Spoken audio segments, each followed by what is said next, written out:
Et bonjour YouTube, j'espère que vous allez bien. Aujourd'hui, une petite vidéo un peu news pour parler d'un set qui devrait arriver en juin. Et alors, je suis pas trop dans ce genre de vidéo là, mais l'idée c'est qu'il y en a beaucoup d'entre vous qui s'intéressent au deck Dragon Blanc aux yeux bleus. On a fait des vidéos sur la chaîne avec les combos de base, on a parlé du deck qui était abordable, parce que, mais des guillemets, parce qu'évidemment, si vous voulez jouer les meilleures cartes, c'est un peu moins abordable. Et l'idée c'est qu'il y en a beaucoup d'entre vous qui sont pas forcément au courant, qui ont peut-être entendu des rumeurs sur des cartes qui vont ressortir, quand, pourquoi et comment. Et je pense que c'est important de faire un petit point là-dessus, surtout qu'il y a un nouveau type de carte qui va arriver dans l'extension, et donc on va en parler. Comme d'habitude, avant de lancer la vidéo, n'hésitez pas à vous abonner, ça fait toujours plaisir. Je vois qu'il y a plein de petits commentaires. Vraiment, je vous jure que c'est devenu mon classique, ça. Avant de dormir, lire les commentaires, j'aime beaucoup ça.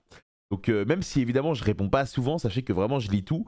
Et vos retours sont pour la plupart adorables, merci beaucoup. C'est super sympa, tout simplement, super sympa. On est parti. Donc l'extension dont on va parler aujourd'hui, c'est Battle of Legends Monster Mayhem. Et comme vous le voyez sur le booster, les monstres sont un peu différents. L'idée, c'est que dans la culture japonaise, dans la culture manga, ça se fait beaucoup. C'est-à-dire qu'en gros, on va faire des versions bébés, des cartes un peu, comment dire, customisées, je dirais, un peu... Notamment, par exemple, sur One Piece, souvent, vous avez des versions chibi des personnages qu'on a déjà vus. C'est déjà arrivé sur plein de trucs. Et donc l'idée, c'est qu'il y a 10 monstres extrêmement populaires qui vont être édités en version chibi dans une version donc américaine et européenne. Actuellement, on en connaît 2, probablement 3 parce que sur le booster, il y a le troisième ici qui est le Dark Paladin. Et donc, déjà, ils nous ont annoncé Dragon Blanc aux yeux bleus et Gorz. Alors, moi, ça a jamais été mon délire, ce genre de truc. Je suis pas assez... Je crois que l'expression, c'est weeb, quand on est très fan de manga animation, de japanimation. Moi, je regarde que des trucs mainstream. Vous voyez, genre en ce moment, qu'est-ce que je regarde en ce moment? Je regarde. Je finis Spy X Family et dans un autre registre, je regarde Solo Leveling, mais je crois que c'est coréen, donc j'ai pas envie de dire de conneries non plus et qu'on attrape ma veste bêtement. Mais voilà, moi, je suis très mainstream. Et donc, du coup, ce genre de carte va, je l'espère, être abordable parce que vraiment, c'est des cartes de collection tout au plus. Donc là, ils ont choisi de faire un Dragon Blanc aux yeux bleus. Alors, je vous avoue que le Dragon Blanc aux yeux bleus, ça ne m'avait pas des masses parce qu'il avait déjà une version Toon. Je trouve que ça se rapproche un peu de la version Toon, ce genre de truc. Et Gorz, alors Gorz, évidemment, si vous jouez à Yu-Gi-Oh! Depuis très longtemps, vous savez que ça a été un monstre emblématique lorsqu'il est sorti. Et je vous avoue que le Gorz, moi, me fait de l'œil et j'espère le récupérer pour le coup. Et il y a un autre truc qui est intéressant, c'est que les cartes vont être jouables. Lorsque j'avais été au championnat du monde au Japon en 2023, on avait aussi une collaboration de cartes japonaises Chibi, où j'ai retrouvé les images ici, où en gros, on pouvait aller dans les 7-Eleven et on pouvait acheter du coup... alors je crois qu'il fallait acheter genre 3 paquets de bonbons. C'était des paquets de bonbons qui coûtaient 30 centimes, parce que vous savez, là-bas, c'est pas très cher.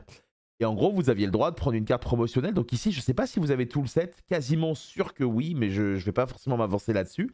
Et donc l'idée, c'est qu'on voit ce Dark Paladin, là, ici, où je mets ma souris, qui sera dans le set vu qu'il est sur le booster. On avait également une version de Buster Blader et de Magicien des Ténèbres. Et à côté de ça, on avait également des versions Rush Duel de cartes en chibi avec la Malédiction du Dragon ici, le Chevalier Gaïa, la fusion du Chevalier Gaïa avec la Malédiction du Dragon. Et Marshmallow, en réalité, je sais pas trop ce qu'il a de chibi, mais j'ai l'impression que c'est exactement la même carte. Mais voilà, c'est des cartes qui aujourd'hui n'ont pas forcément énormément de valeur. Je pense que à tout casser, le Dark Magician doit coûter 20 balles et tout le reste en tout doit coûter 20 balles. Je me rappelle que typiquement les influenceurs se battaient pas, mais en gros, ça cherchait uniquement à avoir le Magicien des Ténèbres parce que c'est Magicien des Ténèbres.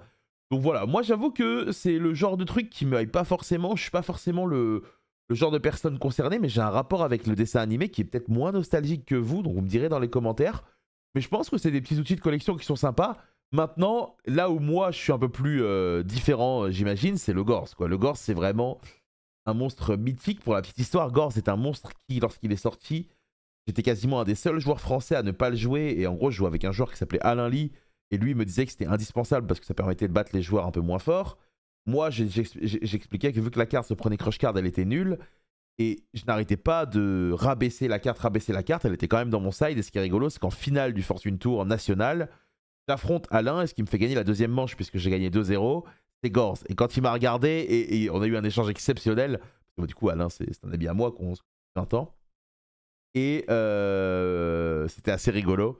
Et c'est vrai qu'effectivement, cette carte a un passé. C'est vrai que la majorité des joueurs, vous me direz, vous, si vous aussi vous étiez comme ça, on tapait en premier avec le monstre avec le moins d'attaque pour s'habituer à Gorz. Il y a peut-être même des joueurs qui le font encore aujourd'hui, c'est possible, tellement cette carte a traumatisé des gens. Donc ça, c'est la première sortie de ce booster qui, on le rappelle, sortira le 12 juin, donc après le championnat de France.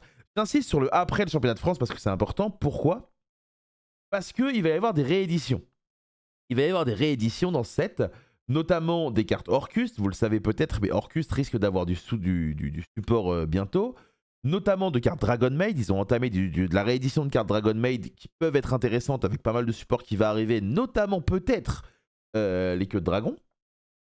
Et alors, il y a un autre truc aussi, c'est que les Starlight sont de nouveau présentes à la place des Quarter Century. Bon, très bien, ça c'est pas forcément très relevant pour vous, on s'en fout. Et donc du coup, ils nous disent qu'il y aura des Necros, des Gemini, des Jurak, des Fablettes, des DD et des Magistus. Mais aussi une carte qui est sortie il n'y a pas si longtemps et qui va tout simplement nous permettre de rebondir ici, c'est Philon Noble Primite. Alors Philon Noble Primite, pour ceux qui n'ont pas suivi, c'est une carte indispensable au deck Blue Eyes si vous voulez le jouer à son pic, au maximum de puissance qui est proposé. Et donc à partir de là, c'est une carte qui aujourd'hui est un peu inaccessible. Là aujourd'hui, elle est descendue à 40 € depuis son annonce de réédition. Mais ne vous basez pas là-dessus si vous voulez la jouer au championnat de France, parce que justement, elle ne sera pas là pour cette date-là, puisque le championnat de France se déroule entre le 31 mai et le 1er juin. D'ailleurs, petit rappel, actuellement, on ne sait pas comment s'inscrire. Sachez que dès qu'il y aura des informations officielles pour pouvoir s'inscrire et tout, je ferai une vidéo dédiée à ça pour vous permettre d'avoir toutes les informations, pas plus facilement, mais en tout cas, les avoir ici en plus, et je pense que ça peut être que bénéfique pour vous. Donc voilà, donc le Philon Primite sera forcément hors de prix si vous voulez jouer, enfin hors de prix. Sera forcément dans les 40 € si vous voulez le jouer au championnat de France. Si vous voulez le jouer après, par contre, on espère que la réédition dans ce set va permettre aux joueurs de jouer Dragon Ball plus facilement. Évidemment, il faut aussi récupérer le Beryl. Donc pas simple. Mais je trouvais que c'était intéressant de parler de ça parce que je vois beaucoup de joueurs parce que vous le savez, on est en live tous les jours sur Twitch à partir de 11 h. Même si demain on sera pas en live parce que mercredi c'est le jour de World of Warcraft, vous connaissez, on a 100 ans.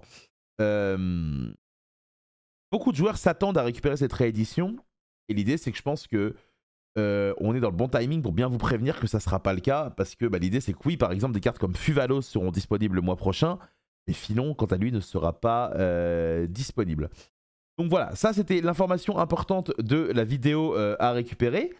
À côté de ça, il va y avoir, comme dit, des nouvelles cartes pour certains trucs. Il va y avoir également des rééditions de type, comment dire, Pimp. Quand j'appelle Pimp, c'est-à-dire des cartes qui existent aujourd'hui, par exemple dans une rareté un peu inférieure, comme commune ou rare, ou qui vont être buffées.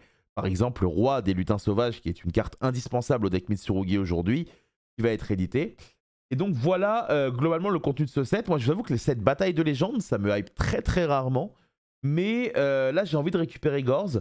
J'espère qu'ils feront de certaines cartes des versions Starlight, parce que je vous avoue que Gorz en Starlight, autant je suis pas forcément très collectionneur, autant j'ai commencé à me mettre de côté une petite collection, enfin très minime, hein, c'est-à-dire que je suis même pas un classeur de cartes qui m'ont marqué dans ma vie. Et s'il y a un petit Gorz Starlight, je vous avoue que moi, ça me hype plutôt. Et donc voilà.